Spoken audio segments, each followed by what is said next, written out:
दोस्तों, आज हम आपको एक बंदर और इंसान की पैदा हुई बच्ची की कहानी सुनाने वाले हैं। जंगल में इंसान की पैदा हुई बच्ची के साथ बंदर ने क्या किया, आइए सुनते हैं। सुबह का वक्त था। बांसनगर गांव के आसमान पर धुंधली रोशनी छाने लगी थी। सूरज की पहली किरण अभी जमीन पर नहीं उतरी थी। मुर्गे की बांग गूंज चुकी थी और खेतों के किनारे बैठे बगुले परों को समेट रहे थे। कच्चे रास्ते पर ठंडी हवा सरसराती हुई दौड़ रही थी, जैसे किसी नई खबर को गांव की चौपाल तक पहुंचाने की जल्दी हो। इसी हवा के झोंके के साथ एक चीख सुनाई दी। औरत की चीख नहीं, बल्कि एक बच्चे की, जिसने अभी अभी इस दुनिया में कदम रखा था। यह आवाज सीधी गई असलम के कानों तक, जो अपने घर के बाहर बैठा बीड़ी सुलगाने की कोशिश कर रहा था। कच्चे मकान के अंदर मिट्टी के फर्श पर पुरानी सी चारपाई पर असलम की बीवी पड़ी थी, पसीने से लथपथ हाँफती हुई, लेकिन आंखों में अजीब सा सुकून। उसकी बाईं तरफ बैठी थी गांव की बूढ़ी दाई, हाथ में गीली चादर में लिपटी हुई एक नन्ही सी जान। दाई के होठों पर मुस्कुराहट थी। वो उठी, बच्ची को थामा और बाहर असलम के पास आकर बोली, असलम, मुबारक हो, तुम्हारी बेटी हुई है। असलम का चेहरा एकदम तमतमा गया, जैसे किसी ने गर्म अंगारा उसके सीने में डाल दिया हो। क्या कहा तूने? उसकी आवाज में तल्खी थी। बेटी दाई ने दोबारा मुस्कुराकर कहा, देखो जरा कितनी नरम, कितनी प्यारी है। आंखें खोलकर ऐसे देख रही हैं जैसे सब समझ रही हो। असलम ने मुंह फेर लिया, बीड़ी जमीन पर फेंक दी और फिर होंठ खींचते हुए बोला, ये कैसी मुबारकबाद है? दाई का चेहरा ढलक गया। असलम, बेटी भी तो औलाद होती है। असलम ने गर्दन घुमाकर दाई को घूरा। औलाद बोझ होती है बेटी। पैदा होते ही उसकी शादी की फिक्र, दहेज की चिंता। हमारे जैसे गरीब लोग बेटी के बाप बन जाए तो जिंदगी भर सिर झुकाकर जीना पड़ता है। दाई कुछ देर चुप रही, फिर उसकी आंखों में कुछ भीगने सा लगा। उसने बच्ची को अपने सीने से लगा लिया और कहा, औलाद औलाद होती है, फिर भी तू उस बेटी को नफरत से देख रहा है जो तेरी नस्ल है। असलम ने कुछ नहीं कहा, बस एक गहरी सांस लेकर घर से बाहर निकल गया। दाई और बीवी की आंखें दरवाजे की ओर ठहर गईं। कमरे में घुप अंधेरा था, सिरहाने रखे दिए की लौ कांप रही थी। असलम की बीवी ने बच्ची को पहली बार अपने सीने से लगाया। बच्ची के नन्हे होंठ हिले, जैसे वह कुछ कहना चाह रही हो, शायद पूछ रही हो, क्या मेरे आने की खुशी इस घर में नहीं है? बीवी की आंखों से आंसू चुपचाप बह रहे थे। उसने बच्ची के माथे को चूमा और रोने लगी। दोपहर ढलने लगी थी, सूरज सिर पर आ चुका था और खेतों की मेंढें तप रही थीं। असलम खेत से पसीने से भीगा हुआ वापस आ रहा था। पगड़ी गर्दन से लटक रही थी और आंखों में झुंझुलाहट थी। रास्ते में एक बूढ़ा शख्स मिला, गांव का पुराना चौकीदार। वो मुस्कुराया और बोला, असलम, मुबारक हो, सुना है बेटी हुई है। असलम के कदम थम गए, चेहरा तमतमाया। उसे लगा जैसे कोई उसके जख्मों पर नमक छिड़क रहा हो। उसने बिना कुछ बोले अपना रास्ता बदला और दूसरी गली से घर चला गया। असलम ने दरवाजा खोला, जोर से। उसके चेहरे पर गुस्सा था। बीवी बच्ची को गोद में लिए पड़ी थी, आंखों में डर और उम्मीद का अजीब सा मेल। तूने बेटी पैदा की? असलम चीखा। तेरे पेट में भी बस यही बचा था। बेटे क्यों नहीं हुए तुझसे? बीवी कांप उठी, बच्ची के होंठ हिले, वो रोने लगी। मैंने क्या किया असलम? ये सब मेरे हाथ में नहीं है, उसने डरी सहमी आवाज में कहा। बस कर, रो मत, मुझे और कुछ सुनना नहीं है। असलम ने हाथ से दीवार पर मुक्का मारा और दूसरी तरफ मुंह फेर लिया। दिन गुजरा, शाम का वक्त हुआ। शाम ढल रही थी। गांव की औरतें कुएं से पानी भरकर लौट रही थी। चौपाल पर बुजुर्ग बीड़ी सुलगा रहे थे और असलम का घर वहां सन्नाटा था। एक मां अपनी नवजात बच्ची को गोद में लिए लेटी थी और एक बाप जो बेटी का चेहरा तक नहीं देखना चाहता था। इस बात को 3 दिन गुजर गए। असलम का चेहरा अब और ज्यादा सख्त और आंखें और ज्यादा बुझी हुई लगने लगी थीं। गांव वाले उससे अब आंखें चुराकर बात करते थे और औरतें कुएं पर फुसफुसाकर कहती, ये तो पहले भी अजीब था, अब तो जहर हो गया है। बेटी पर यूं गुस्सा कौन करता है? घर में बच्ची की मौजूदगी का एहसास हर पल असलम को चुभता था, जैसे कोई कांटा हो जिसे निकाल फेंकना हो। बीवी का चेहरा थका हुआ, बदन कमजोर, लेकिन बच्ची को अपनी छाती से लगाए हुए वह हर सांस में उसे प्यार करने की कोशिश करती थी। हालांकि जानती थी कि असलम की निगाहें अब तक उसकी बेटी को एक मुसीबत समझ रही हैं। एक ऐसा साया जो जितनी जल्दी कट जाए उतना ही बेहतर। असलम की रातें करवटों में गुजर रही थीं। उसकी नींद में अब बच्ची की चीखें आने लगी थीं। चौथे दिन की रात थी। आसमान स्याह था, चांद धुंध में छुपा हुआ और गांव के सारे रास्ते जैसे खामोशी ओढ़े हुए थे। असलम बहुत देर तक खाट पर लेटा रहा और फिर एकदम उठ बैठा। उसने अपनी बीवी की तरफ देखा जो गहरी नींद में थी। शायद थकान और फिक्र ने उसे बेसुध कर दिया था। कोने में लकड़ी की पुरानी संदूकची पर वह बच्ची सो रही थी, नन्ही और एकदम खामोश। उसकी सांसें बहुत धीमी थीं, जैसे वह खुद भी इस दुनिया की नाराजगी महसूस कर रही हो। असलम ने धीरे से कंबल हटाया, बच्ची को अपने दोनों हाथों में उठाया और कमरे से बाहर निकल गया। हवा बहुत ठंडी थी। दरवाजा धीरे से खुला। वो अपने कदम बहुत हल्के रख रहा था, जैसे चोरी कर रहा हो, मगर चोरी नहीं। वो कुछ और करने निकला था, कुछ ऐसा जो शायद इंसानियत से बहुत दूर था। असलम दरवाजे के करीब ही पहुंचा था कि अचानक उसे कुछ सुनाई दिया। एक सिसकी, फिर हल्की सी रोने की आवाज। वो ठिठक गया। उसने चारों तरफ नजरें घुमाई। कूने के मुंडेर के पास उसका वही पुराना पालतू बंदर बैठा था जो बचपन से उसके साथ था, जो उसके दोनों बेटों के साथ खेलता था, जिसके गले में पट्टी बांधी जाती थी, जो रोटियों के टुकड़े ले जाकर छत पर बैठता था। मगर आज उसकी आंखों में आंसू थे। वह रो रहा था। असलम चौंका। तू यहां क्या कर रहा है? उसने बच्ची को गोद से नीचे रखते हुए पूछा। बंदर उठकर धीरे धीरे उसके करीब आया और फिर बच्ची के पास बैठ गया। उसके चेहरे पर डर, सादगी और सवाल एक साथ थे। असलम को एकदम गुस्सा आ गया। क्या समझता है तू? सब देख लिया तूने। अब सुबह सबको बता देगा कि असलम ने अपनी बच्ची को लेकर जंगल जाने की तैयारी कर ली थी। बंदर कुछ नहीं बोला। असलम के गुस्से की कोई हद नहीं रही। ठीक है, अब तेरा भी काम तमाम करना पड़ेगा।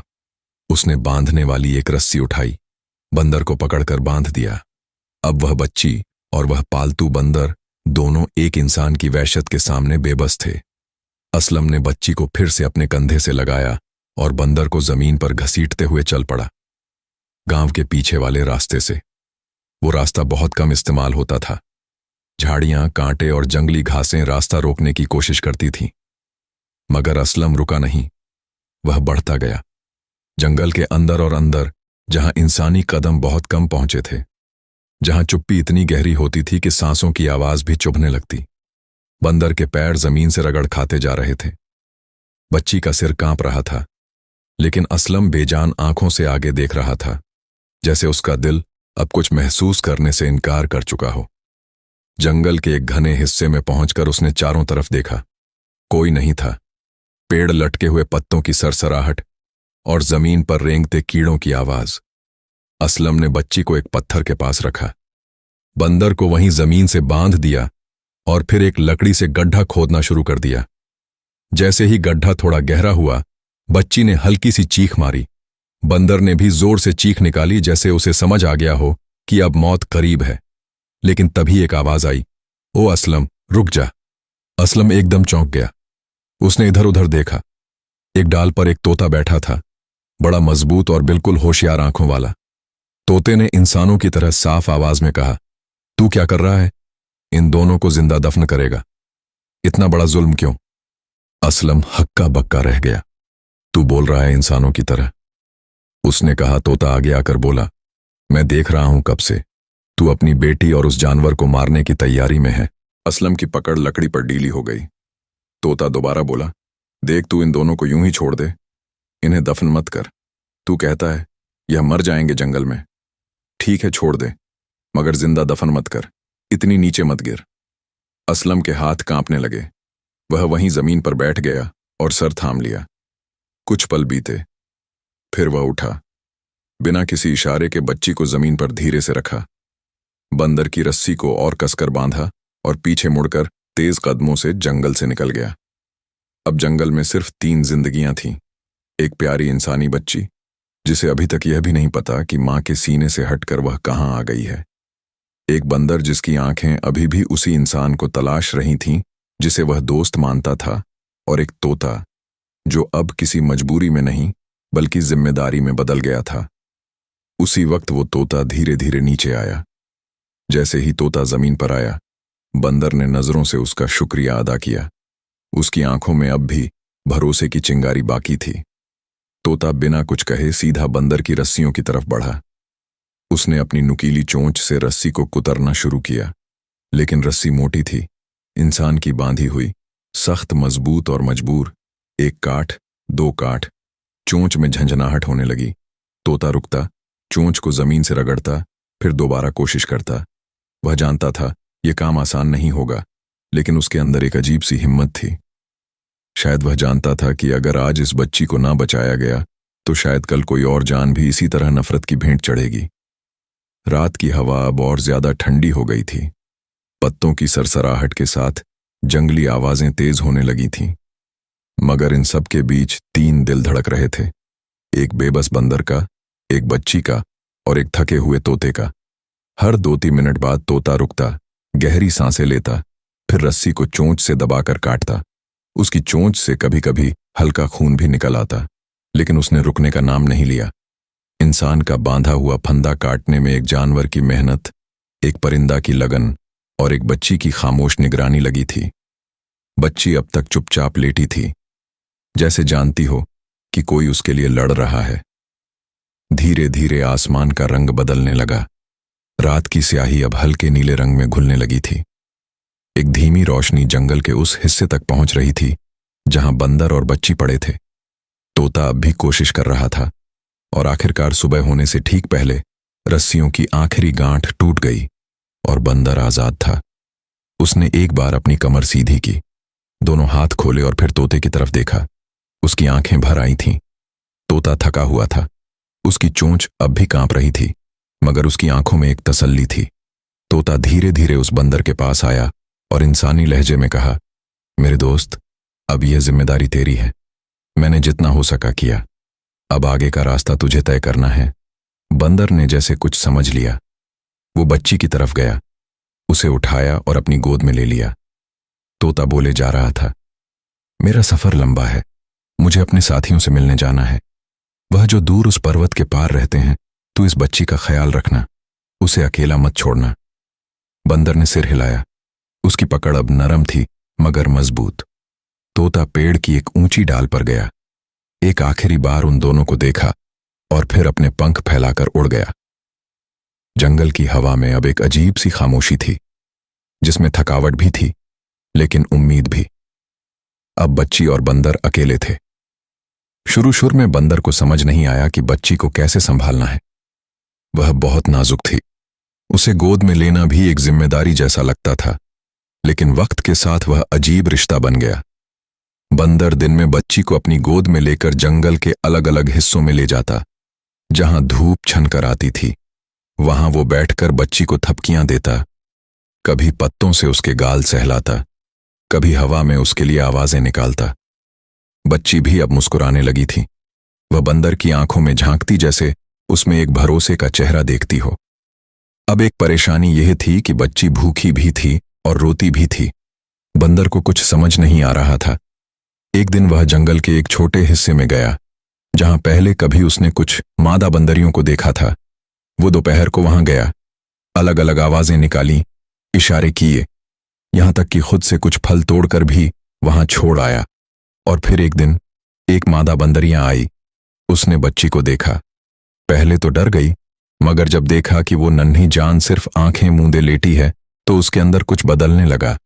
वो धीरे से आगे बढ़ी, बच्ची को छुआ और फिर उसे दूध पिलाना शुरू किया। बंदर एक कोने में बैठा देखता रहा। उसकी आंखों में हैरानी भी थी और शुक्रिया भी। उस दिन के बाद रोज वह मादा बंदरियां कुछ देर के लिए आती, बच्ची को दूध पिलाती और वापस लौट जाती। वक्त तेजी से बीता। अब बच्ची का रंग गुलाबी हो चला था। वो हंसने लगी थी, हाथ पैर हिलाने लगी थी और बंदर से आंखें मिलाकर अजीब सी आवाजें निकालती थी, जैसे अपने ही लफ्जों में उससे बातें कर रही हो। बंदर अब उसके लिए फल छीलता, पत्तों का पालना बनाता और बारिश से बचाने के लिए उसके ऊपर पत्तों की छत तान देता। रात को जब ठंडी हवा चलती तो वह बच्ची को अपनी बाहों में लेता और पत्थर के एक कोने में बैठकर उसकी गर्म सांसों को महसूस करता। एक जानवर अब एक दोस्त बन गया था। एक दिन सुबह का वक्त था। जंगल की वह सुबह औरों से कुछ अलग थी। धूप कुछ तेज थी और हवा में अजीब सी नमी। पेड़ अपनी डालियों से पत्ते गिरा रहे थे जैसे किसी सोच में डूबे हों। दूर पहाड़ियों के पीछे से पक्षियों की आवाजें सुनाई दे रही थीं, मगर उनमें भी एक तरह की बेचैनी थी। बंदर आज भी रोज की तरह बच्ची को गोद में लिए पेड़ के नीचे बैठा था। बच्ची अब 8-10 महीने की हो चली थी। आंखें चमकती थीं, हाथ पैर मारती थीं और कभी कभी मुस्कुराकर बंदर की नकल भी करती थीं। पास ही वह मादा बंदरियां आई, थोड़ी देर रुकी, बच्ची को दूध पिलाया और फिर चली गई, जैसे उसकी जिम्मेदारी का वक्त पूरा हो गया हो। बंदर बच्ची के सिर पर हाथ फेरता रहा और इधर उधर देखता रहा, जैसे किसी अनदेखे डर को महसूस कर रहा हो। उधर जंगल के एक और कोने में एक नई कहानी शुरू होने जा रही थी। जंगल के दूसरी तरफ नदी के किनारे एक छोटी सी झोपड़ी थी। उस झोपड़ी में रहते थे एक धोबी और धोबिन। नाम कुछ नहीं, मगर रिश्ता गहरा था। वह दोनों बरसों से वहीं रहते थे। कपड़े धोते, सुखाते और पास के गांव में बेचते। नदी के पानी में वह अजीब सी चमक थी और धोबी ने सीख रखा था कि एक खास नीले रंग की जड़ी बूटी अगर कपड़ों पर लगाई जाए तो सफेदी दोगुनी हो जाती है। हर हफ्ते वह जंगल में उस नीले रंग की बूटी लेने जाते। आज भी वह दोनों जंगल की तरफ निकले थे, हाथ में टोकरी, आंखों में उम्मीद और दिल में हमेशा की तरह एक अधूरा सपना। शादी को 15 साल से ज्यादा हो चुके थे। बहुत इलाज करवाया, लेकिन उनकी गोद खाली ही रही। मगर वह शिकायत नहीं करते थे। हम एक दूसरे के लिए ही काफी हैं, धोबन अक्सर कहती थी। नीली बूटी की तलाश में वह जंगल के अंदरूनी हिस्से में दाखिल हुए। आंखें जमीन पर थीं, मगर दिलों में एक तरह की बेचैनी भी थी, क्योंकि जंगल जितना खूबसूरत होता है उतना ही खतरनाक भी। अचानक पेड़ों के पीछे से एक डरावनी गुर्राहट आई। दोनों ने चौंक कर देखा। एक भेड़िया, काला मोटा और आंखें अंगारे जैसी, वो सामने खड़ा था।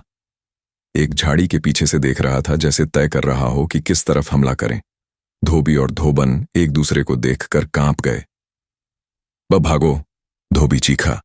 दोनों ने टोकरी फेंकी और भागने लगे, मगर डर इतना था कि उन्हें समझ ही नहीं आया कि किस दिशा में जा रहे हैं। उन्हें लगा जैसे भेड़िया उनके पीछे पीछे है। पत्तों की आवाज, झाड़ियों की सरसराहट, दिलों की धड़कनें सब एक साथ मिलकर जैसे गूंज रही थी। भागते भागते वह दोनों जंगल के उस हिस्से में जा पहुंचे जहां शायद कभी कोई इंसानी कदम नहीं पहुंचा था, जहां सूरज की किरणें भी पूरी नहीं उतरती थीं। एकदम से धोबी रुक गया। उसकी आंखें फटी की फटी रह गईं। धोबन उसके पीछे आकर थम गई और फिर वह भी उसी तरफ देखने लगी। एक पत्थर के पास एक बंदर बैठा था, बिल्कुल खामोश। उसकी गोद में इंसानी बच्ची थी। यह क्या माजरा है? कुछ देर तक दोनों बिल्कुल जमे हुए खड़े रहे। धोबी ने धीरे से फुसफुसाया, इतने घने जंगल में यह बंदर और इंसानी बच्ची, कहीं यह किसी बच्ची को घर से उठाकर तो नहीं लाया? धोबन की आंखें भर आईं। वो बच्ची बहुत प्यारी थी, गाल गुलाबी, आंखें चमकदार और चेहरे पर अजीब सी सादगी। देखो जरा कैसे गोद में ले रखा है, कहीं इसने कुछ नुकसान ना पहुंचाया हो इसे। धोबन बोली, है बच्ची को ले जाना चाहिए। धोबी ने कहा, इसका कोई नहीं होगा, यह जंगल में मरेगी। धोबन आगे बढ़ी, बच्ची को प्यार से देखा, माथा चूमा और फिर आहिस्ता से उसे अपनी गोद में ले लिया। बंदर कुछ देर तो चुपचाप देखता रहा, लेकिन जैसे ही धोबन बच्ची को लेकर पीछे मुड़ी, वह अचानक खड़ा हो गया। उसने दोनों हाथ ऊपर किए, जमीन पर उछलकर उनके सामने आ गया, जैसे कहना चाहता हो, रुको। धोबी और धोबन डर गए। क्या हुआ? धोबन बोली। बंदर ने अपने सीने पर हाथ रखा, फिर बच्ची की तरफ इशारा किया और फिर अपनी छाती पीटकर जमीन पर बैठ गया, जैसे रो रहा हो। वो बोल नहीं सकता था, मगर उसका इशारा कह रहा था, मुझे इससे जुदा मत करो, मैं इसका हिस्सा बन चुका हूं। धोबन ने धोबी की तरफ देखा, आंखें नम थीं। इस बंदर को देखो, इसे छोड़कर बच्ची भी शायद ना जिए। आखिरकार धोबी ने बच्ची को धोबन की गोद में रखा और बंदर के सिर पर हाथ फेरा। ठीक है, उसने धीरे से कहा, हम तीनों चलेंगे। बंदर ने जैसे राहत की सांस ली। अब वह तीनों, एक बुजुर्ग जोड़ा, एक बच्ची और एक वफादार बंदर, जंगल से निकलकर नदी किनारे उस झोपड़ी की तरफ लौट रहे थे जो धोबी और धोबिन की झोपड़ी थी। झोपड़ी के अंदर एक नई रौनक थी। धोबी और धोबन अब पहले जैसे नहीं थे। उनके चेहरे पर थकान नहीं, बल्कि एक अजीब सी तसल्ली रहती थी। जैसे कोई अधूरा सपना अब धीरे धीरे मुकम्मल हो रहा हो। झोपड़ी के कोने में एक पुरानी खाट पर बैठी धोबन ने उस दिन बच्ची को गोद में उठाया, उसकी आंखों में देखा और कहा, इसका नाम चांदनी रखेंगे। धोबी ने मुस्कुराकर सर हिलाया। हाँ, इसकी आंखों में भी तो चांदनी जैसा उजाला है। और यूं उस बच्ची को एक नाम मिल गया, चांदनी। बंदर अब तक उस झोपड़ी का हिस्सा बन चुका था। वो न केवल चौकीदारी करता था, बल्कि झोपड़ी के छोटे मोटे कामों में भी हाथ बटाता था। कभी पानी का मटका खींचकर दरवाजे के पास रख देता, कभी कपड़ों की टोकरी को धूप में फैला देता। लेकिन उसकी सबसे बड़ी जिम्मेदारी थी चांदनी। चांदनी अब 3 साल की हो चुकी थी। नन्हे हाथ, घुंघराले बाल और पायल की हल्की झनकार उसकी हर चाल में मिठास थी। मगर उससे भी ज्यादा हंसी था वह पल जब वह बंदर की पीठ पर चढ़कर जंगल के किनारे तक घूमने जाती थी। बंदर उसके लिए कच्चे आम तोड़ता, पानी भरता और जब कभी वह रोती तो अपनी झोली में से कोई पत्ता निकालकर उसके लिए पंखा बना देता। धोबी और धोबन दूर बैठकर यह मंजर देखते और उनकी आंखों में अक्सर नमी तैर जाती। वक्त तेजी से गुजरा। चांदनी दिन ब दिन बड़ी हो रही थी। अब वह 5 साल की थी और उसकी बातों में समझदारी थी। कभी झोपड़ी के सामने बैठकर कपड़ों की तह लगाती, तो कभी धोबी की तोंबी से पैसे निकालकर गिनती सीखती। धोबन ने एक दिन कहा, अब इसे स्कूल भेजना चाहिए, पढ़ लिख जाएगी तो हमारी तरह कपड़े नहीं धोने पड़ेंगे इसे। धोबी ने सर हिलाया। ठीक कहती हो, अब इसकी जिंदगी हमारे साथ है। गांव से कुछ दूर एक सरकारी स्कूल था, जहां ज्यादातर मजदूरों के बच्चे पढ़ने आते थे। वही लकड़ी की बेंचें, वही ब्लैक बोर्ड और वही मास्टर साहब जो कभी गुस्से से चश्मा उतारते और कभी बच्चों की कॉपी जांचते। धोबी और धोबन ने चांदनी को नहलाया, उसके लिए गांव के हाट से एक नया सलवार कुर्ता लिया, बालों में रिबन लगाया और स्कूल ले गए। बंदर भी साथ था, बिल्कुल चुप मगर होशियार आंखों से सब देखता हुआ। मास्टर साहब कुछ देर उन्हें देखते रहे, फिर फार्म पर दस्तखत कर दिए। अब रोज सुबह चांदनी जब स्कूल जाती तो बंदर उसके साथ होता, कंधे पर बस्ता, बालों में 2 चोटियां, हाथ में टिफिन। चांदनी मुस्कुराती हुई स्कूल के रास्ते पर चलती और बंदर एक किनारे किनारे दीवार पर कूदता, उछलता मगर हर वक्त उसकी निगरानी करता। स्कूल के दरवाजे तक आकर चांदनी रुकती, पीछे मुड़कर बंदर को देखती और कहती, अब तुम यहीं रुकना, मैं जल्दी पढ़कर आ जाऊंगी। बंदर एक टीन की छत पर चढ़कर बैठ जाता, वहीं रोज 3 घंटे तक चुपचाप। जब छुट्टी होती तो वह पहले से दरवाजे पर मौजूद होता। चांदनी दौड़ती हुई आती और सीधा उसकी पीठ पर चढ़ जाती। अब चांदनी 6 साल की हो चुकी थी, मगर उसकी समझदारी उम्र से कहीं आगे थी। वो न केवल क्लास में सबसे तेज थी, बल्कि घर में भी मदद करती थी। कपड़ों की तह लगाती, झोपड़ी में साफ सफाई करती और जब धोबी बीमार होता तो उसके माथे पर पंखा करती। मास्टर साहब अक्सर बाकी बच्चों से कहते, अगर किसी से कुछ सीखना है तो चांदनी से सीखो, बहुत तेज बच्ची है ये। अब धीरे धीरे गांव में चांदनी की बात फैलने लगी थी। वह जो बच्ची है ना, धोबी के घर की कहते हैं, किसी जंगल से मिली थी और सुना है कि एक बंदर उसके साथ हर जगह जाता है। अजीब बात है, मगर बच्ची बड़ी अक्लमंद है। गांव वालों के मुंह से अब बातें धीरे धीरे शक में बदलने लगी थीं, मगर धोबी और धोबन को फर्क नहीं पड़ता था। उनके लिए वह बच्ची उनकी अपनी थी। वक्त किसी नदी की तरह बहता गया। धोबी की वह कच्ची झोपड़ी अब भी नदी किनारे मौजूद थी, मगर उस झोपड़ी के आंगन में जो बच्ची चूड़ी की खनक लेकर दौड़ती थी, अब वह बच्ची नहीं रही।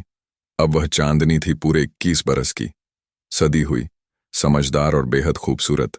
उसके चेहरे पर हल्की मुस्कान रहती, मगर वो आंखें आज भी वैसी ही थीं जैसे 6 महीने की उम्र में जंगल के बीच लेटी उस बच्ची की थी, साफ और सोच में डूबी हुई। अब धोबी बूढ़ा हो चला था, धोबन की कमर झुक गई थी, मगर जब भी कोई चांदनी का नाम लेता उनकी छाती चौड़ी हो जाती। गांव में अक्सर लोगों की जुबान पर एक ही बात रहती, चांदनी को देखो, कैसे गांव की गंदगी से निकलकर शहर की रोशनी बन गई। और इसमें कोई झूठ नहीं था। चांदनी अब गांव में नहीं रहती थी, उसने शहर के एक छोटे से मगर साफ सुथरे अस्पताल में डॉक्टरी शुरू की थी। डॉक्टर चांदनी के नाम से लोग अब उसे जानते थे। उसने अपनी पढ़ाई स्कॉलरशिप पर पूरी की थी, मेहनत से नींद की कुर्बानी देकर और कभी कभी भूखे पेट रहकर। मगर उसके होठों पर कभी शिकवा नहीं आया। जब बचपन जंगल में बीता हो तो शहर की तकलीफें तो आराम लगती हैं। वह अक्सर हंसकर कहती थी, बंदर अब बूढ़ा हो गया था, मगर रिश्ता अब भी वैसा ही था। चांदनी जहां भी जाती बंदर उसके साथ होता। अब बूढ़ा थोड़ा झुका हुआ, मगर निगाहें वहीं वफादार। जब वह शहर जाने लगी तो लोगों ने टोका, क्या आप भी बंदर को साथ ले जाती हो? वो मुस्कुराकर कहती, अगर माँ बाप साथ चल सकते हैं तो यह क्यों नहीं? इसने मुझे पाला है, यह मेरा सब कुछ है। अस्पताल के पास एक छोटा सा कमरा था, वहीं चांदनी रहती थी। बंदर रोज सुबह उसे दरवाजे तक छोड़ता और वहीं एक पेड़ की छांव में बैठकर उसका इंतजार करता। मरीजों के कागज, चाय, सब चीजों में उसका छोटा सा हाथ रहता था। अस्पताल छोटा था, मगर वहां आने वालों की तादाद दिन ब दिन बढ़ने लगी थी। क्यों? क्योंकि चांदनी सिर्फ इलाज नहीं करती थी, वह सुनती थी, समझती थी और हर मरीज से वैसे पेश आती थी जैसे वह उसका अपना हो। एक बार एक बूढ़ा मरीज बोला, डॉक्टरनी साहिबा, तुम्हारे हाथ में कुछ है, तुम दवा से नहीं बातों से भी ठीक कर देती हो। उस दिन पहली बार चांदनी की आंखें भर आई थीं। गांव में अब भी बहुत लोग थे जो पहले उसे शक से देखते थे। कहते हैं जंगल में मिली थी, बंदर उसे साथ लेकर आता था, कौन जाने कहां की औलाद है। मगर अब वही लोग अपनी बच्चियों के लिए चांदनी को मिसाल बनाते थे, उस जैसी बनो, कुछ सीखो। धोबन जब भी गांव के कुएं पर पानी भरने जाती और कोई औरत चांदनी की तारीफ करती तो उसकी आंखें झुक जाती, मगर होंठ मुस्कुरा उठते। शहर की भीड़ में, मरीजों की भीड़ में और जिम्मेदारियों के नीचे चांदनी कभी कभी खुद को बहुत अकेली महसूस करती थी। वो अपने कमरे की खिड़की से आसमान को देखती और फिर अपने बंदर साथी की तरफ, जो चुपचाप जमीन पर बैठा पंखा झल रहा होता। क्या तू भी बूढ़ा हो गया है? वह पूछती। बंदर हल्की मुस्कान के साथ अपनी आंखें मिचकाता, जैसे कह रहा हो, तेरी खुशी में ही मेरी जिंदगी है। दूसरी तरफ असलम, जिसके कई साल पहले अपनी बेटी को जंगल में फेंका था, अब बूढ़ा हो चुका था। गांव के एक पुराने जर्जर मकान के आंगन में असलम बैठा था। उसके बाल अब पूरी तरह सफेद हो चुके थे। चेहरे की झुर्रियों में समय के निशान गहरे उतर आए थे। कभी जो आंखें गुस्से से लाल हो जाती थीं, अब उनमें बुझा हुआ उजाला था। वह लकड़ी की एक टूटी खाट पर बैठा था, हाथ में बीड़ी और सामने टीन के प्याले में ठंडी हो चुकी चाय। उसकी कमर झुक चुकी थी, मगर आंखें अब भी गांव की गली में ताकती रहती, जैसे किसी पुराने साए को ढूंढ रही हो। असलम के दोनों बेटे अब जवान हो चुके थे, वहीं दो बेटे जिनके लिए असलम ने अपनी तीसरी औलाद की सादगी को ठुकरा दिया था। बड़ा बेटा अब शहर में किसी ठेकेदार के साथ काम करता था। पैसे कमाता तो था, मगर बाप को नहीं देता। छोटा बेटा गांव में ही था, मगर उसका वक्त सिर्फ दोस्तों और नशे में गुजरता था। दोनों के बीच में कोई लगाव नहीं था, बाप के लिए कोई इज्जत नहीं थी। असलम जब कुछ कहता तो वह हंसकर टाल देते या झुंझुला जाते। अब्बा, आप पुरानी बातें करते हो, हमें समझाते हो, ये सब जमाना नहीं रहा। बड़ा बेटा कह देता, छोटा बेटा तो और भी बेकार, हमारे लिए आपने क्या ही किया था, हमें आज़ादी दो, हमें हमारे हाल पर छोड़ दो। असलम चुप हो जाता। मकान अब खंडहर में बदल चुका था। दीवारें उखड़ी हुई, छत से पानी टपकता, आंगन की मिट्टी में खरपतवार उगा आई थी। असलम अकेलेपन में खाट पर बैठा सोचता रहता, कैसा वक्त आ गया। जिन बेटों के लिए मैंने सब किया, वही अब मेरे नहीं है। वह अक्सर अपने पुराने वक्त के पन्ने पलटने लगता। उसके जहन में बार बार वही रात आती जब उसने अपनी बच्ची को उठाया, जंगल में ले गया और बंदर के साथ छोड़ दिया। उसके कानों में अब भी तोते की आवाज गूंजती, इतना बड़ा जुल्म मत कर, इन्हें जिंदा दफन मत कर। असलम की सांसें भारी हो जाती, उसकी उंगलियां बीड़ी से राख झाड़ते झाड़ते कांपने लगती। असलम अपने आप से कहता, चलो अच्छा हुआ, मर गई होगी, कम से कम मेरी इज्जत तो बच गई। ये उसके होंठों के लफ्ज थे, मगर दिल की गहराई कुछ और थी। वह खुद भी जानता था, वो बच्ची उसके सीने का हिस्सा थी, वो बच्ची उसकी औलाद थी, लेकिन उसे अपनी इज्जत, गांव की बातें और मर्दानगी का दिखावा उससे ज्यादा प्यारा था। वो खुद को बहलाता, अगर वह जिंदा रहती तो मेरा नाम मिट्टी में मिल जाता, मेरी बेइज्जती होती। मगर हर रात जब आंखें बंद करता तो वही चेहरा उसकी आंखों के सामने आ जाता, वो नन्ही सी किलकारी, वह हाथ हिलाना, वो पहली बार आंखें खोलना। असलम की नींद उड़ जाती। अब गांव के लोग भी असलम को इज्जत की नजरों से नहीं देखते थे। उसके दोनों बेटों की हरकतें सबके सामने थीं। शराब, झगड़े, कर्ज और लोगों से उलझना। देखो, ये वही असलम है ना जिसने अपनी बेटी को जंगल में छोड़ दिया था। बेटे तो देखो कैसे निकले, बाप के नाम की मिट्टी कर दी। असलम ये बातें सुनता मगर कुछ नहीं कहता। उसके होंठ अब जवाब नहीं देते थे, सिर्फ आंखें झुक जाती और वह अपने खंडहर होते मकान के कोने में बैठ जाता। बड़े बेटे ने असलम के नाम की जमीन भी किसी को बेच दी थी। छोटे बेटे ने घर का अनाज तक उड़ा दिया। असलम को खाने तक को सोचना पड़ता। दिन जैसे जैसे ढलते जा रहे थे, असलम की उम्र अब 80 की तरफ बढ़ रही थी। चेहरा और झुक चुका था, आवाज में कंपन आ गया था और जिस्म अब पहले जैसा साथ नहीं देता था। मगर उसके दिल में एक झूठी तसल्ली अब भी जिंदा थी। मेरे बेटे अभी नादान हैं, एक दिन समझेंगे, जिम्मेदारी खुद आ जाएगी। मगर वह दिन कभी नहीं आया। एक दिन बीमारी से उसकी हालत कुछ ज्यादा ही बिगड़ गई। बार बार खांसी, छाती में तेज जलन और माथे पर पसीना। उसकी बीवी, जो अब खुद भी कमजोर हो चुकी थी, दौड़ते हुए अंदर से पानी लाई, सिर पर गीला कपड़ा रखा। बेटा बुलाओ, जल्दी बुलाओ किसी को, उसने डरते हुए आवाज दी। बड़े बेटे ने आते ही कहा, अब्बा को क्या हो गया अब? छोटे बेटे ने कहा, थोड़ी बहुत तबीयत तो हर बुढ़े की बिगड़ती है, आराम कर लेंगे, ठीक हो जाएंगे।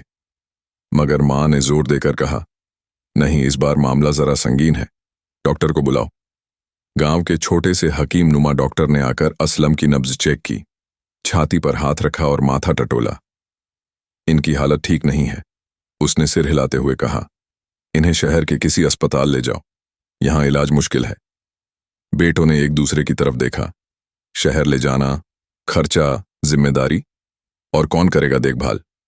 बड़ा बेटा बोला, अब्बा ठीक हो जाएंगे, आराम कर लेंगे घर पर। मगर मां के चेहरे पर बेचैनी थी। अगर कुछ हो गया तो उसकी आंखों से आंसू टपकने लगे। शायद बेटे की सोच में कहीं कुछ हिला। छोटा बेटा बोला, ठीक है, ले चलते हैं। बस एक बार वो अस्पताल जहां शायद कोई उनका इंतजार कर रहा था। शहर के बाहरी हिस्से में एक सरकारी अस्पताल था, छोटा सा मगर साफ सुथरा। वही अस्पताल जहां अब डॉक्टर चांदनी की पहचान बनी थी। वही चांदनी जिसे कभी जंगल में फेंक दिया गया था, अब वहां एक उम्मीद की तरह मौजूद थी।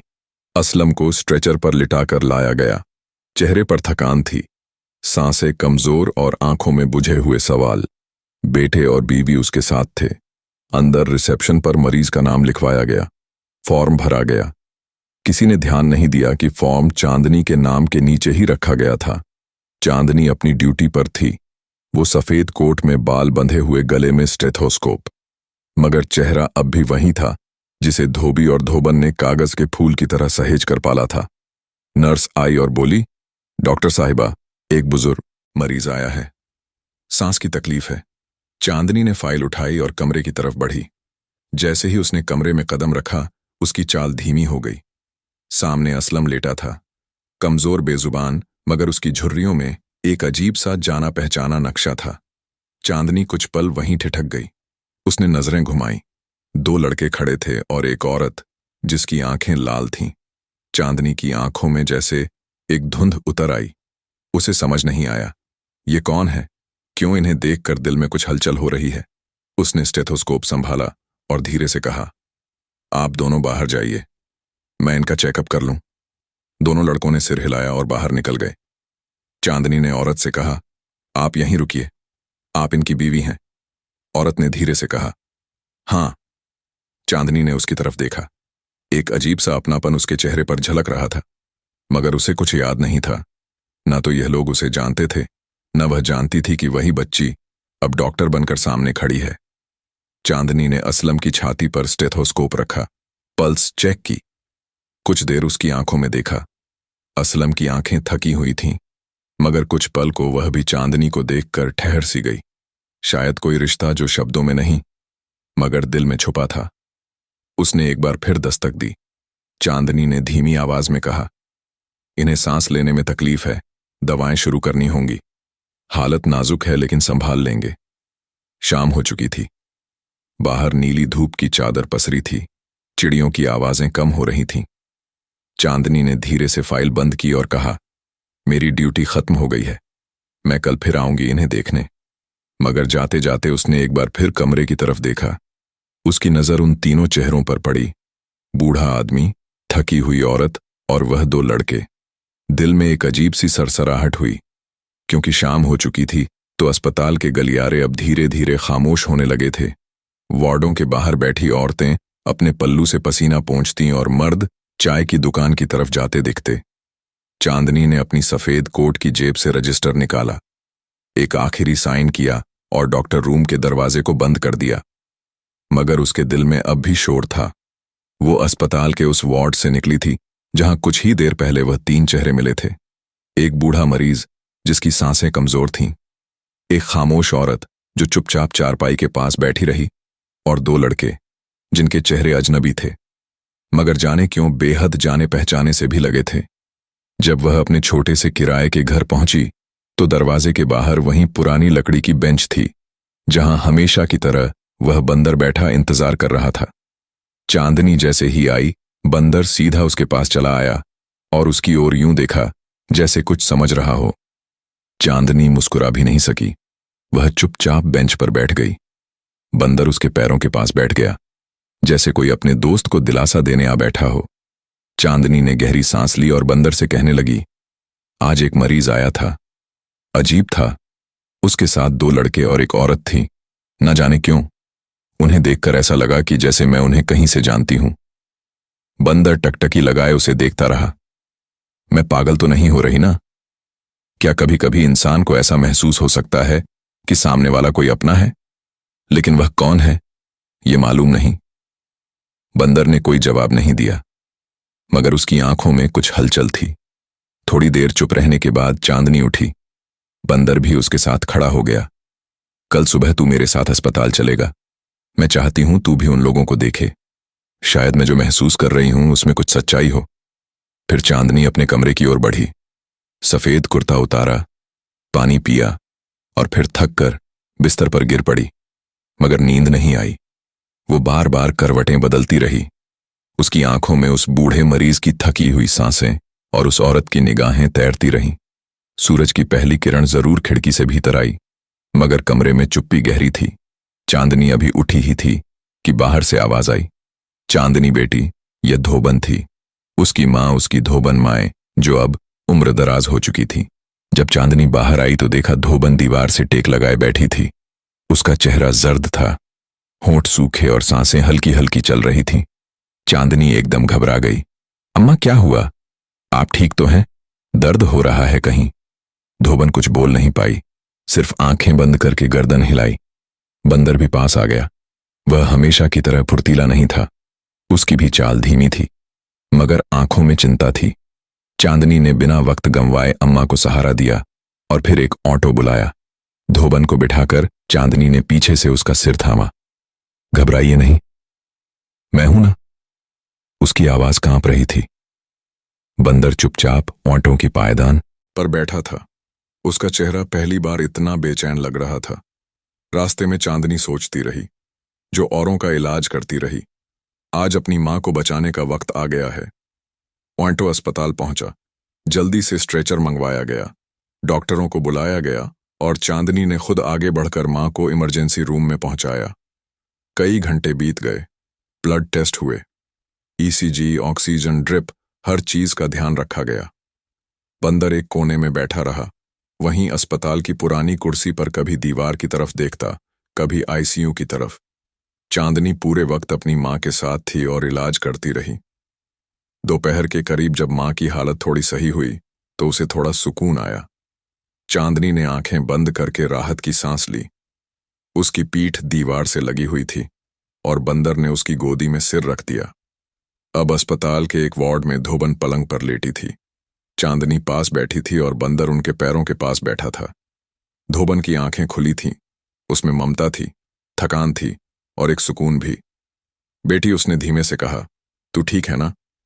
मैं तुझे देखकर ही ठीक हो गई। चांदनी ने उसका हाथ थामा। आप भी तो मेरी जान है अम्मा। वो मुस्कुराई और उसी वक्त बंदर ने दोनों को देखकर हल्की सी आवाज निकाली, जैसे एक थकी हुई मुस्कान। अस्पताल की दोपहर अब शाम में ढलने लगी थी। कमरों के भीतर रोशनी जल चुकी थी। और दीवार की घड़ियां घंटे का अलार्म बजा चुकी थीं। मरीजों के अटेंडेंट बाहर चाय के गिलास लिए इधर उधर टहल रहे थे और नर्सें चुपचाप फाइलें भर रही थीं। इसी दौरान चांदनी अपनी मां और बंदर के साथ अस्पताल के एक कमरे में बैठी हुई थी। धोबन की तबीयत अब काफी बेहतर थी। चांदनी मुस्कुरा रही थी, मगर यह मुस्कान ज्यादा देर टिकने वाली नहीं थी। तभी एक अस्पताल स्टाफ का लड़का भागता हुआ आया। हल्की हांफती आवाज, चेहरे पर घबराहट। मैडम, एक मरीज की हालत अचानक बहुत बिगड़ गई है, बहुत नाजुक है, आप फौरन चलिए। चांदनी एकदम सतर्क हो गई। उसने बिना देरी किए अपनी मां की ओर देखा और कहा, अम्मा, आप यहीं बैठिए, बंदर तुम्हारे पास रहेगा, मैं देखकर आती हूं। बंदर ने हल्की सी आवाज में सहमति जताई और धोबन के पास जाकर बैठ गया। चांदनी ने जैसे ही कमरे में कदम रखा, सामने का मंजर देखकर ठिठक गई। वह असलम था, वही मरीज जिसे कुछ रोज पहले उसने देखा था, जिसकी आंखें अजनबी सी जानी पहचानी लगी थीं। अब उसकी हालत बहुत खराब थी। सांसें फूल रही थीं, माथे से पसीना बह रहा था और होंठ फड़क रहे थे। चांदनी ने बिना वक्त गंवाए चेकअप शुरू किया। ब्लड प्रेशर गिरा हुआ है, शरीर में ताकत नहीं बची, इन्हें तुरंत खून चढ़ाना पड़ेगा। उसने नर्स से कहा, टाइपिंग करो और फौरन ब्लड अरेंज करो। चांदनी ने पलटकर उन दो लड़कों की तरफ देखा जो दीवार से टिक कर खड़े थे, आंखों में लापरवाही और होठों पर बेजारी। आपके अब्बा की जान बचाने के लिए खून चाहिए, चांदनी ने कहा। क्या आप में से कोई दे सकता है? बड़े बेटे ने एक गहरी सांस ली और कहा, डॉर, अब्बा की उम्र ही क्या रह गई है, ये तो वैसे भी जा ही रहे हैं। छोटा बेटा हंसा और बोला, अब हमारी जवानी भी इन पर बर्बाद करें क्या? अब्बा की जिंदगी बीत चुकी है, अब हमें जीने दो। ये सुनकर असलम के अंदर जैसे कुछ फट गया। वह हिम्मत करके बैठा, आंखों से आंसू बहने लगे। उसकी आवाज कांप रही थी, तुम ही तो मेरा खून हो, तुम नहीं दोगे खून तो फिर कौन देगा? मैंने तुम्हें अपने लिए सब कुछ समझा था। मगर दोनों बेटों ने मुंह फेर लिया। असलम की छाती से एक तेज दर्द उठा। वो जोर से चीखा, एक जोरदार चीख, इतनी तेज, इतनी दिल दहला देने वाली कि पूरा अस्पताल कांप गया। अस्पताल के जिस कमरे में चांदनी की मां बैठी थी, वहां भी चीख की गूंज पहुंची। धोबन ने चौंक कर बंदर की तरफ देखा और बंदर तो जैसे एकदम सुन्न हो गया। उसने तुरंत उठकर बाहर की तरफ देखा, फिर तेजी से दौड़ पड़ा। धोबन भी उसकी हालत देखकर डर गई और लाठी उठाकर उसके पीछे चल पड़ी। बंदर भागते हुए उस कमरे में पहुंचा जहां असलम दर्द से करा रहा था। जैसे ही उसकी नजर असलम पर पड़ी, उसकी आंखें चौड़ी हो गईं। वह चांदनी के पास आया और जोर से एक चीख मारी। कमरे के कोने में खड़ा छोटा बेटा बोला, यह क्या कर रहा है, इसे बाहर निकालो। मगर चांदनी ने मना किया।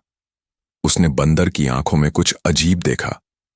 वो बंदर अब नजरों से कह रहा था, यह वही है जिसने मेरी चांदनी को जंगल में छोड़ दिया था। चांदनी कुछ देर खामोश रही, फिर उसने दोनों बेटों की तरफ देखा और फिर उस औरत की ओर जो अब भी एक कोने में खामोश बैठी थी। उसका दिल कह रहा था, कुछ है, कुछ ऐसा जो जुड़ता है मगर दिखता नहीं। चांदनी बाहर जाने लगी और जाते जाते बोली, आप खून का इंतजाम करिए, मैं अभी आती हूं। घर पहुंचते ही चांदनी ने बंदर को घूरते हुए पूछा, तू मुझे वहां से क्यों लाया? तू उन्हें पहचानता है? वह बूढ़ा मरीज कौन है? तू इतना बेचैन क्यों हुआ? कुछ तो है, कुछ जो तू मुझसे छुपा रहा है। बंदर चुप रहा। उसने दीवार की तरफ देखा, फिर आंखें बंद कर लीं। चांदनी की आंखों में अब बेचैनी थी। अचानक बंदर उठा और सीधा चांदनी के पास गया। उसने धीरे से उसकी कोहनी पकड़ी और फिर दरवाजे की ओर इशारा किया। क्या हुआ? चांदनी बोली। बंदर ने दीवार की तरफ देखा, फिर जमीन पर इशारा किया, जैसे किसी खास जगह की तरफ चलने को कह रहा हो। धूबन भी घबरा गई। कहां ले जाना चाहता है ये तुम्हें बेटी? बंदर पीछे मुड़ा और अपनी धीमी चाल से दरवाजे से बाहर निकल गया। चांदनी उठी। अम्मा, मुझे लगता है ये मुझे कुछ दिखाना चाहता है, आप और अब्बा भी चलिए। और यूं चांदनी, धोबन और वह बूढ़ा धोबी तीनों उस बंदर के पीछे चल पड़े, जैसे कोई भूला हुआ रास्ता दोबारा मिल गया हो। जैसे ही वह जंगल के उस हिस्से में पहुंचे, हवा बदल गई। पत्तों की सरसराहट में कुछ अनकहा था। वह पेड़ अब भी वहीं थे, जो असलम की हैवानियत और जानवर की वफादारी के गवाह बने थे। बंदर एक पेड़ के पास पहुंचा, जहां जमीन कुछ उबड़ी हुई थी। उसने वहां बैठकर मिट्टी को खुरचना शुरू किया। फिर पास रखे कुछ पुराने गले हुए रस्सियों के टुकड़े निकाले जो अब भी वहां पड़े हुए थे। फिर बंदर ने खुद को उन्हीं रस्सियों से बांधने की कोशिश की। धोबन चौंक गई। ये क्या कर रहा है? चांदनी रुक गई। उसकी सांसें थमी। किसी की समझ में कुछ नहीं आ रहा था। चांदनी ने बंदर की आंखों में झांका। कुछ कहना चाहता था वह, मगर बोल नहीं सकता था।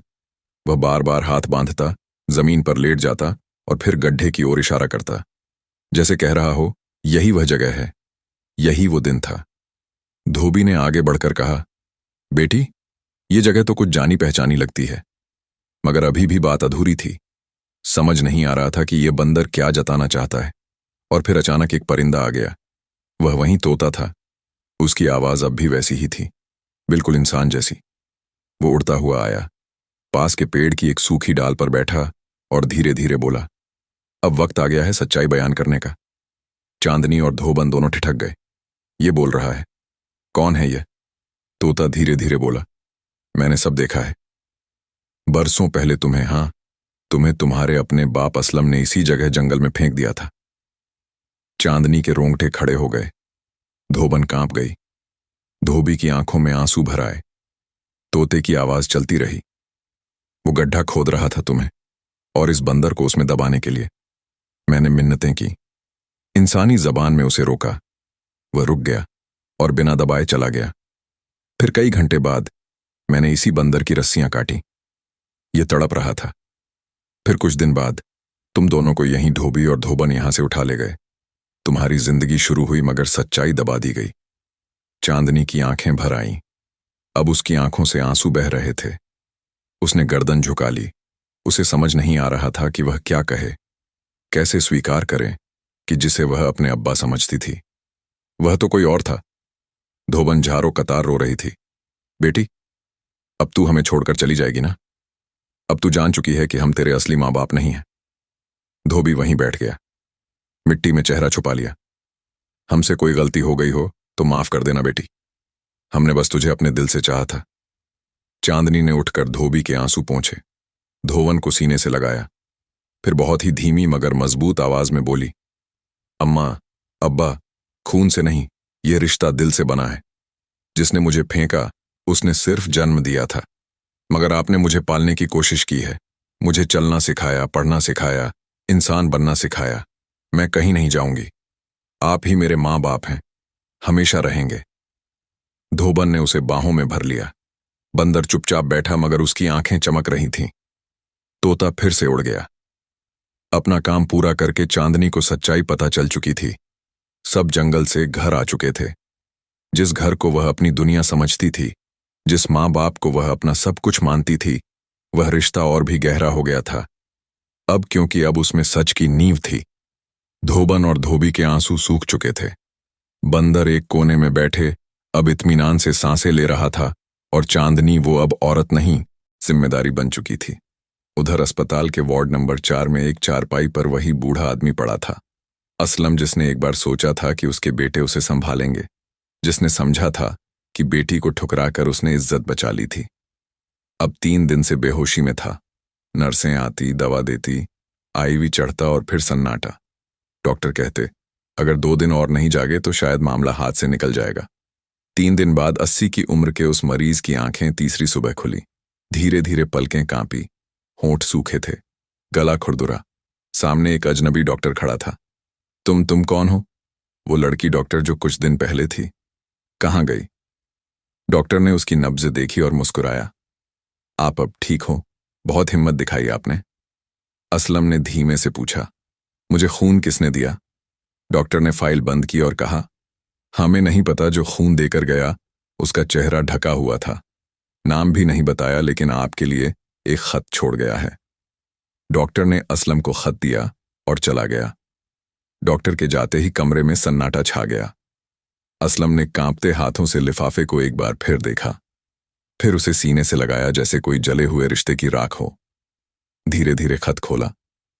चांदनी की लिखाई बिल्कुल वैसी थी जैसी एक बेटी की होती है, साफ सलीकेदार मगर हर हरफ में जख्म भरे हुए। खत में लिखा था, वो जो तूने छोड़ा था जंगल में, वह अब खुद को पूरा कर चुकी है। अब्बा बेटी जिसे तूने बंदर के साथ फेंक दिया था, आज तुझे खून दे आई है। तू ये पढ़ रहा है, इसका मतलब है तू अब जिंदा है। अब्बा, तूने उस रोज मुझे छोड़ दिया था, बिना देखे, बिना सोचे, बस इसलिए कि मैं लड़की थी। क्या बेटियां बोझ होती हैं? अगर हाँ तो मैं वो बोझ थी जिसने तेरा खून अपने जिस्म में उतार लिया। मगर तेरे बेटों ने तुझे अपनी जान के काबिल भी नहीं समझा। मैंने सोचा तेरा जुर्म था, लेकिन शायद मेरी मोहब्बत उससे बड़ा रिश्ता थी। मैं चली आई थी तेरे लिए। मैंने तुझसे कुछ नहीं मांगा, अब बस सिर्फ इतना कि तू कभी शर्मिंदा होकर मेरे नाम को पुकारे। बंदर, जिसे तूने जानवर समझा, वो मेरा पहला दोस्त बना धोबी, और धोबन मेरी ममता, और तू मेरा पहला जख्म। अब जब तुझे इस खत की जरूरत पड़ी, समझ ले, मैं तुझे माफ कर चुकी हूं, मगर भूल नहीं पाई। तेरी बेटी चांदनी। असलम के हाथ से खत फिसल कर नीचे गिर पड़ा। उसके माथे पर पसीना था, होंठ कांप रहे थे। उसने तकिए में मुंह छुपा लिया, लेकिन सिसकियां कमरे में गूंजने लगीं। मैंने क्या कर डाला था जिसे मिटा देना चाहता था? वही बेटी मेरी जिंदगी बन गई। अचानक कमरे का दरवाजा हल्का सा खुला। एक छोटा सा साया धीरे धीरे अंदर दाखिल हुआ। वो था वही बंदर जिसे असलम ने बरसों पहले रस्सियों में जकड़ दिया था। अब वही बंदर उसकी चारपाई के पास खड़ा था। आंखों में नफरत नहीं, जवाब था। असलम ने उसे देखा और फौरन हाथ जोड़ दिए। मुझे माफ कर दो, मुझे मेरी बेटी के पास ले चलो। मैं हाथ जोड़ता हूं, तुमसे भी और उससे भी। मैं जानवर निकला, इंसान होकर भी इंसानियत भूल गया। तू जानवर होकर भी इंसान जैसा निकला। बंदर थोड़ी देर तक उसे घूरता रहा, फिर धीरे से पीछे मुड़ा और दरवाजे की तरफ बढ़ गया। फिर पलट कर देखा, जैसे कह रहा हो, अगर चलना है तो अब चलो।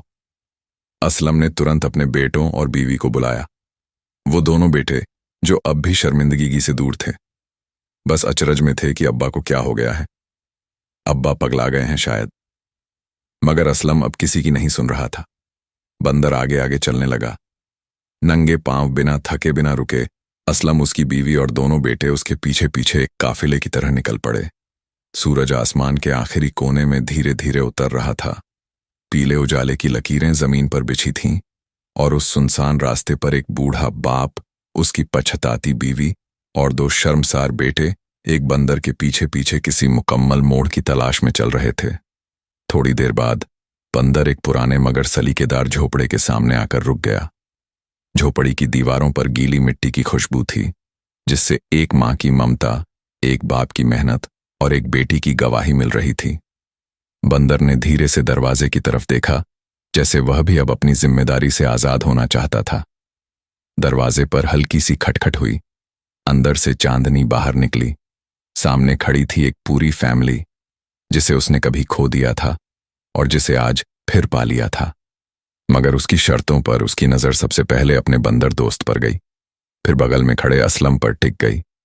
वो कांपते होठों से कुछ कहना चाह रहा था, मगर जुबान साथ नहीं दे रही थी। असलम झट से जमीन पर बैठ गया। दोनों हाथ जोड़े, आंखें छलकी हुई, चेहरा लटका हुआ। बेटी लफ्ज उसके हलक से फूटे जैसे किसी गहरे कुएं से कोई सिसकी निकली हो। मैं तुझसे माफी मांगने आया हूं। तू चाहे तो थप्पड़ मार, चाहे तो मुझे गालियां दे, लेकिन माफ कर दे। मैंने तुझे नजरअंदाज किया, फेंक दिया, तेरी जिंदगी छीन ली, लेकिन तूने मुझे खून दिया। तू तो मुझसे भी बड़ी निकली चांदनी। पीछे खड़े धोबी और धोबन का चेहरा पीला पड़ चुका था। धोबन की आंखें छलक रही थीं। वह बुदबुदा रही थी, कहीं हमारी चांदनी हमें छोड़कर ना चली जाए। धोबी का हाथ धोबन के कांधे पर था, मगर उसकी आंखें भी बरस रही थीं। उन्होंने वह चांदनी पाली थी जिसे वह अब किसी और के साथ बांटने के ख्याल से ही कांप उठते थे। चांदनी ने पहले धोबी और धोबन की तरफ देखा, फिर जाकर धोबन का हाथ थाम लिया। अम्मी अब्बा, उसका लहजा भीग चुका था। आप मेरे सब कुछ हैं। आपने मुझे जंगल से उठाया, मुझे पढ़ाया, मुझे सिखाया कैसे जिया जाता है। आपके बिना मैं अधूरी हूं। धोबन जोर से फूट पड़ी। हम समझते थे तू अब हमें छोड़ देगी। नहीं अम्मी, मैं कहीं नहीं जाऊंगी, ये मेरा घर है। फिर चांदनी मुड़ी, अपने असली बाप की तरफ। चांदनी अब असलम की तरफ बढ़ी, जो अब भी जमीन पर बैठा था।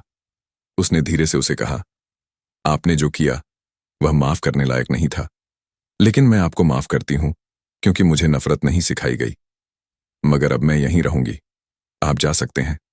असलम की सांस अटक गई। मगर बेटी, अब्बा नहीं कहना। चांदनी ने नरमी से कहा। अब्बा तो मेरे धोबी अब्बा हैं। असलम का दिल चीर गया। वो कुछ नहीं कह सका। अब धोबी आगे बढ़ा और बोला, असलम, तुम जब चाहो अपनी बेटी से मिलने आ सकते हो। दरवाजा बंद नहीं करेंगे, मगर उसे तुम्हारे हवाले नहीं करेंगे, क्योंकि जो बेटी को मारने वाला बाप था वह अब भी सिर्फ पछता रहा है, जबकि हमने उसे चाहा था। असलम, उसकी बीवी और दोनों बेटे धीरे धीरे वहां से लौटने लगे। बंदर वहीं खड़ा देखता रहा। चांदनी ने पीछे से चुपके से बंदर का हाथ थाम लिया। चलो अंदर, उसने कहा। अब हमें उन बातों से आगे बढ़ना है। और इस तरह चांदनी धोबी और धोबिन के साथ रहती रही, और असलम पछताता रहा कि मैंने क्यों अपनी बेटी को फेंक दिया।